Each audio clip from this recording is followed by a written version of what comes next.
tie schody. Čo si to zasa dovliekla? Proviant, vlastnoručne zrekvírovaný. Prepáč, že ti ušujem do remesla. Ako si to zasa vysliedila, čo? Ako. Dávam dolu prinile pozor na ženské, aby vám poriadne vyprali košele. Keď tu odrazu na vode zakrúži akýsi človek.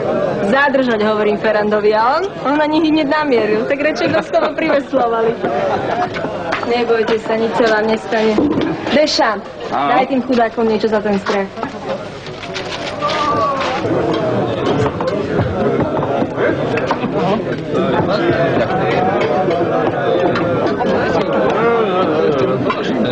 Belilot, poď si sadnúť sem ku mne. No to by aj rýchlo prešla chuť do jedla.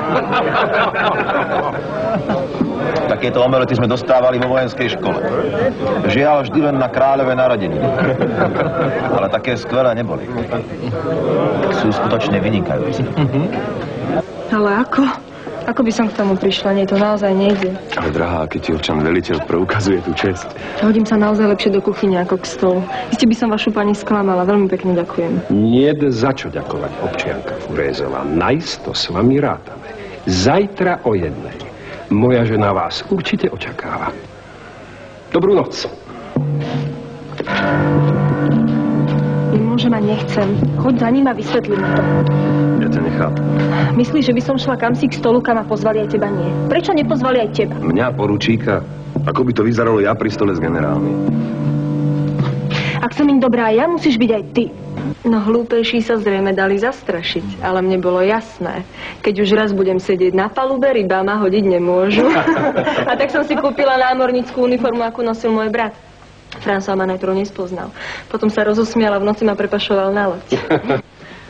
Bola polnoc, to má ako vo vreci, a ja som vyliezla na palubu nalogať sa vzduchu. Odrazu začujem kroky. Preboha hliadka, teraz ma čapnú. Neznámy za mnou ma už zbadal, podíde ku mne a spýta sa. Akú máme rýchlosť? Ja nemám ani poňatia. No tak koľko uzlov, spýta sa znova. V tom okamihu myslela som, že sa od strachu vydriepem na sťažen, spoznám generála Bonaparta. No len tak naverím Boha, ja chcem 12. A smer vetra? Juhovýchod. Nepovie nič a ide ďalej. Celá sa rozklepem. Bože môj, ak toto bol nezmysel a on dá po mne pátrať. Ešte nikdy som tak rýchlo nezletela do kajuty ako vtedy. Zaplať pán Boh, náhodou to bolo správne, ale tá hrôza. Cítila som mu v nohách až po Alexandriu. A odvtedy sa s vami generálne rozprával? Bože môj, o čom by sa už taký veľký človek so mnou zhováral? Ale že nám to všetko pripravil iba jeden jediný človek. Že to všetko pochádza od teba, tak to vidím až teraz. Je to skvelé môcť takto pracovať. Tak sama nad všetkým.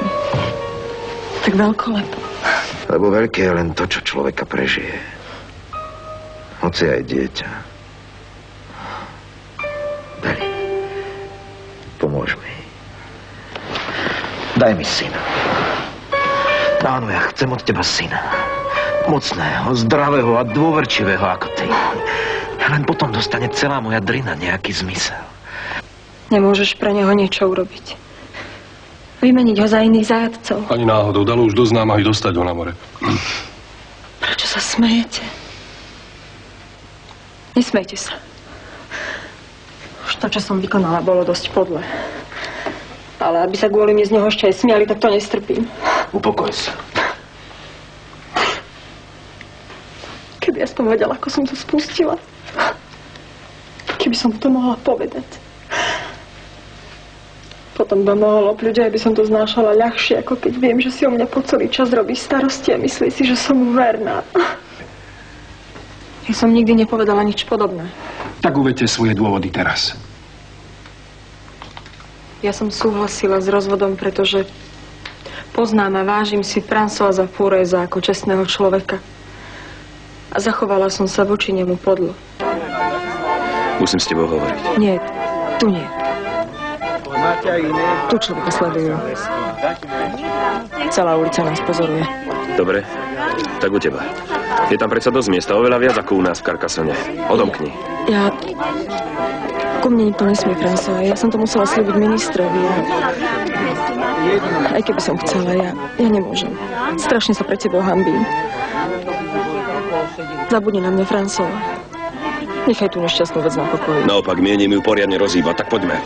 François, preboha, čo chceš urobiť? Tebe nič, ale musím vedieť, na čej strane si, na jeho alebo na mojej. Odomkni. Vravím ti, nemá to zmysel. Už to medzi nami nikdy nemôže byť úprimné. Nechaj ma, François. A odpust ma. Nebudem žiadať nikdy o nič. Nikdy. Prisahám. Ja nechcem totiž, aby ste si mysleli, že...